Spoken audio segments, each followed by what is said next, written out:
नमस्कार दोस्तों, स्वागत है आपको और एक डरावनी कहानी में। दोस्तों, ये कहानी मैं इसीलिए सुना रहा हूँ क्योंकि आज भी जब रात को आंखें बंद करता हूँ तो वो चीख, वो साया और वो सन्नाटा मेरे कानों में गूंज उठता है। मैं जानता हूँ आप सब मुझ पर यकीन नहीं करेंगे, लेकिन जो मैंने देखा, जो मैंने जिया, वो हकीकत थी। और वो सब कुछ यहीं राजस्थान में हुआ था। मेरा नाम विवेक है। मैं जयपुर के पास एक छोटा सा गांव मुंडवा में रहता था। हमारी फैमिली कई पीढ़ियों से वहीं रह रही थी। गांव के बाहर एक बहुत पुरानी हवेली थी। लाल पत्थरों के ऊंचे दरवाजे और छत से झूलती पुरानी पंखिया।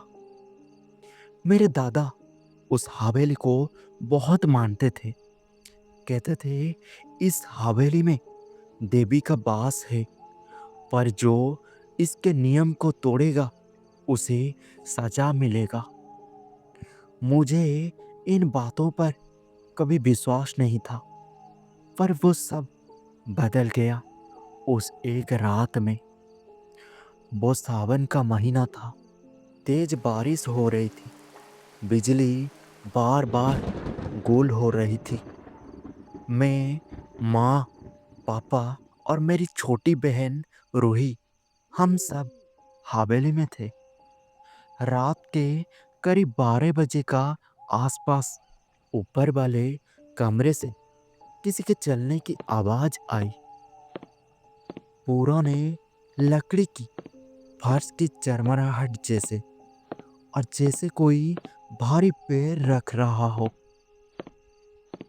मैंने पापा से जब पूछा तो पापा ने कहा शायद बिल्ली होगी, और हंसकर पापा ने बात टाल दी। पर अगले ही पल रूही डर के मारे कांपने लगा और वो कहने लगी, भैया, ऊपर कोई और है, वो हमें देख रहा है। अगले दिन जब मैं ऊपर गया तो देखा कि उस कमरे में धूल से ढका एक पुराना आईना रखा हुआ था। वो आईना अजीब था। चारों तरफ लोहे की जंजीरें लिपटी हुई थी और बीच में जैसे किसी का चेहरा उभरा हुआ हो। जब मैंने पास जाकर उस पर हाथ रखा, आईने का शीशा ठंडा नहीं बल्कि गर्म था, जैसे अंदर कोई सांस ले रहा है। उस दिन रात को फिर वही आवाज आई, लेकिन इस बार मैंने साफ साफ सुना किसी औरत की धीमी हंसी। तीसरी रात सबसे डरावनी थी। हम सब सो रहे थे। अचानक रूही की चीख सुनाई दी। जब मैंने दौड़कर उसके कमरे में पहुंचा तो वो बिस्तर पर नहीं था। सिर्फ उसकी गुड्डिया फर्श पर पड़ी थी और दीवार पर किसी ने उंगलियों से लिखा था, वो अब मेरे साथ है। हमने पूरी हवेली छान मारी, पर रूही कहीं नहीं मिली। पुलिस आई, जांच हुई, लेकिन किसी को कुछ समझ नहीं आया। रूही कहाँ गया? अब हमारी परिवार टूट चुकी थी और हमारी फैमिली में सब मेरी छोटी बहन को याद करके रो रहे थे। और 3 दिन बाद जब मैं फिर उसी पुराने कमरे में गया तो देखा उस आईने के अंदर रूही की परछाई थी। वो मुस्कुरा रही थी, पर उसकी आंखें पूरी काली थी। मैंने डर के मारे आईने पर पत्थर फेंका, पर शीशा टूटा नहीं।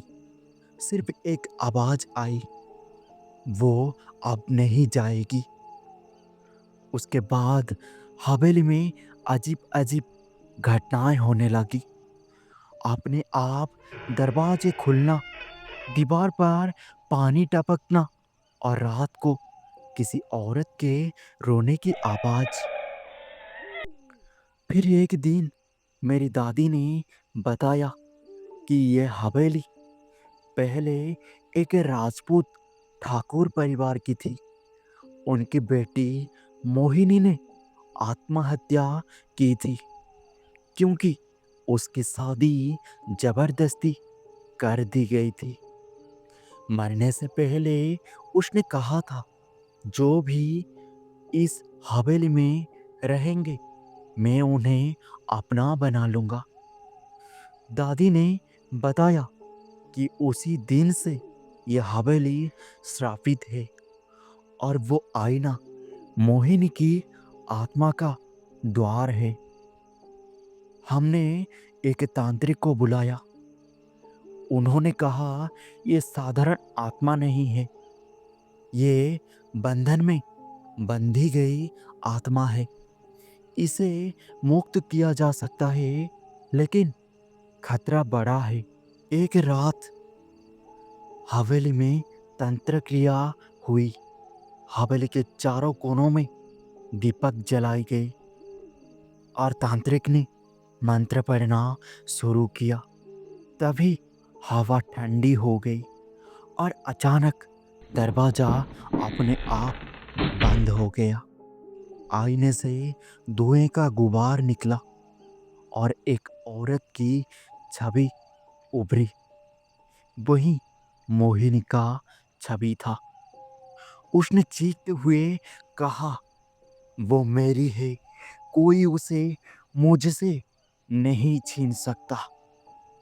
और तभी आईना फट गई और अंधेरे में एक पल के लिए लगा कि कोई जोर से मेरे कानों में फुसफुसाया, धोखा मत देना।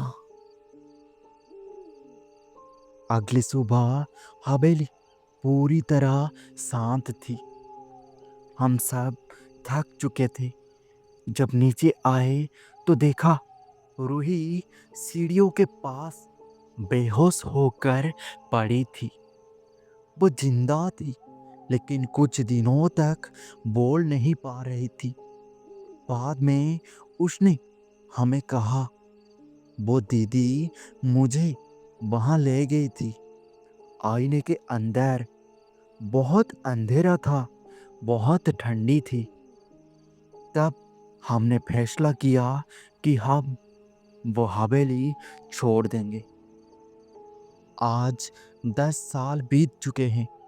हवेली अभी भी वही है, सुनसान और वीरान। और लोग कहते हैं रात को उस कमरे से किसी लड़की की हंसी सुनाई देती है। और कोई कहता है कोई औरत छत पर दिखता है, लाल चुनरी पहने हुए। और मैं हर बार जब अपने मोबाइल में फ्रंट कैमरा खोलता हूँ, मुझे लगता है मेरे पीछे कोई अभी भी खड़ा है।